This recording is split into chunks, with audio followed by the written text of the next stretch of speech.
Israel के बीच जंग जारी है। उत्तरी इसराइल के जर्जीर इलाके में ईरान की ओर से दागे गए बैलिस्टिक मिसाइल हमले के बाद भारी तबाही देखने को मिली। देर रात हुए इस हमले में करीब 60 लोग घायल हो गए, जबकि कई रिहायशी इमारतें और गाड़ियां बुरी तरीके से क्षतिग्रस्त हो गई हैं। धमाके के बाद इलाके में बड़ा गड्ढा बन गया और आसपास की खिड़कियां टूट गईं। राहत और बचाव दल तुरंत मौके पर पहुंचा और घायलों को अस्पताल पहुंचाया गया। बताया जा रहा है कि यह हमला ऐसे समय में हुआ जब ईरान और इसराइल के बीच तनाव लगातार बढ़ रहा है।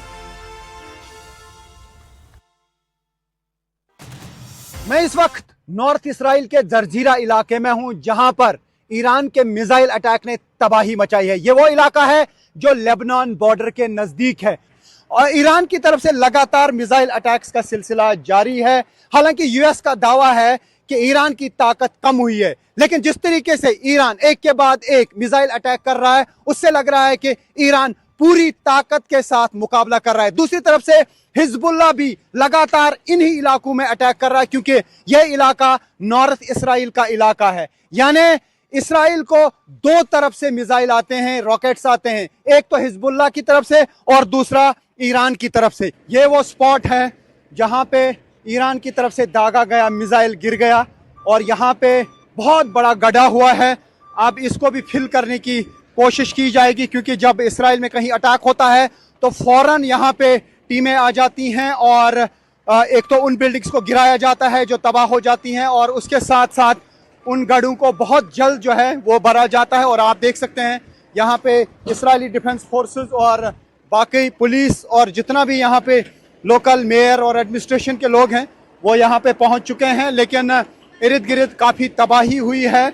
और चूँकि यहाँ पे डायरेक्ट हिट ज़मीन को कर गया है, ईरान की तरफ से दागा गया मिसाइल। ये हालांकि बॉर्डर इलाका है, यहाँ पर नज़दीक में लेबनान है और लेबनान की तरफ से भी लगातार रॉकेट्स और मिसाइल्स फेंके जा रहे हैं, जो हिजबुल्लाह की तरफ से इस एरिया को अटैक किया जा रहा है। लेकिन जो हमें इस जर्जीरा इलाके से इंफॉर्मेशन मिली, जो ये यहाँ पे मिसाइल गिरा है, ये ईरान की तरफ से दागा हुआ मिसाइल है और बैलिस्टिक मिसाइल की वजह से ही इतनी ज़्यादा इर्द गिर्द तबाही हो रही है। ईरान अपनी ताकत का मुजाहिरा लगातार कर रहा है और ये मैसेज देने की कोशिश कर रहा है कि वो यूएस के दबाव में आने वाले नहीं हैं और वो सरेंडर करने वाले नहीं है। हालांकि यूएस का ख्वाब था कि पहले हफ्ते में ही वो ईरान में रिजीम चेंज कर पाएं, लेकिन जिस तरीके से सुप्रीम लीडर के असैसिनेशन के बाद लोगों के बड़े बड़े जुलूस ईरान में देखे गए, उससे लग रहा है कि ईरान बिल्कुल जुड़ा हुआ है और पूरा जो नए सुप्रीम लीडर बनाए गए हैं उनको भी पूरा समर्थन ईरान में लोगों का हासिल है। तो फिलहाल इसराइल में भी लगातार तबाही हो रही है। हालांकि यहाँ पे ज़्यादा जानी नुकसान इसलिए नहीं हो रहा है क्योंकि यहाँ पे बॉम्ब शेल्टर्स हैं, जो ही सायरन बजती है लोग बॉम्ब शेल्टर्स में जाते हैं, लेकिन प्रॉपर्टी डैमेज हर तरफ से देखने को मिल रहा है, चाहे वो नॉर्थ हो, हाइफा हो, टेल अवीव हो, जेरूसलम हो या बाकी एरियाज़ हो। Rifat Abdullah, news 18 India.